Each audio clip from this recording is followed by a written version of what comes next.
Now we move from economic recovery to tornado recovery. It has been 5 days since twisters shattered towns and killed 88 people across Kentucky and neighboring states. Another person died today of a heart attack while cleaning up storm debris.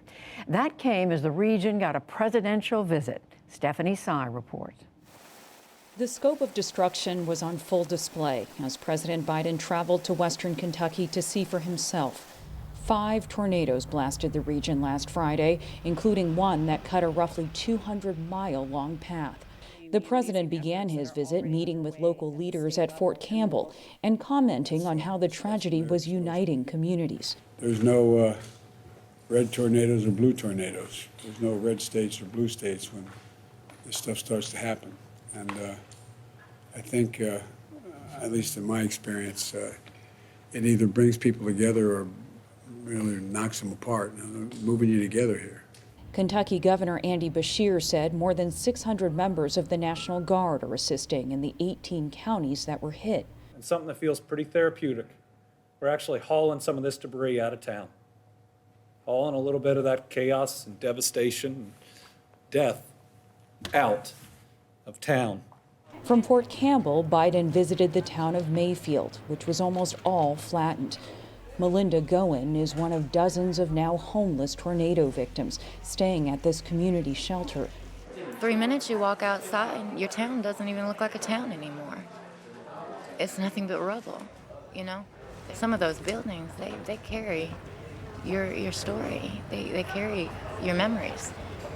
And they're on the ground, you know? There's nothing left of them. It's heartbreaking to see that. Ray McReynolds' apartment complex for seniors in downtown Mayfield is also gone. Everybody lost everything.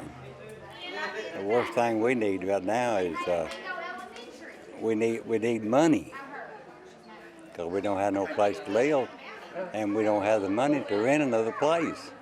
70 miles northeast of Mayfield, a similar story in Dawson Springs. Some 75% of the town was destroyed, and it may be a month before residents and businesses get their electricity back. To make matters worse, a third of the 2,500 residents fall below the poverty line, and many don't have insurance. You know, with the shock of losing a home and a business, the grief of losing someone, it's happening right before the holidays, I said, and we're going to make sure that you have all the help you need. For every tale of grief emerges a story of giving. Reina Guerra Perez has opened her small home to no less than 5 families. Ahorita somos 26.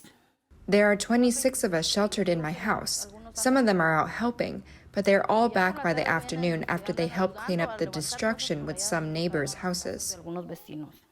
Her home survived, but she doesn't have water or electricity. What they do have, she says, is each other. For the PBS NewsHour, I'm Stephanie Sy.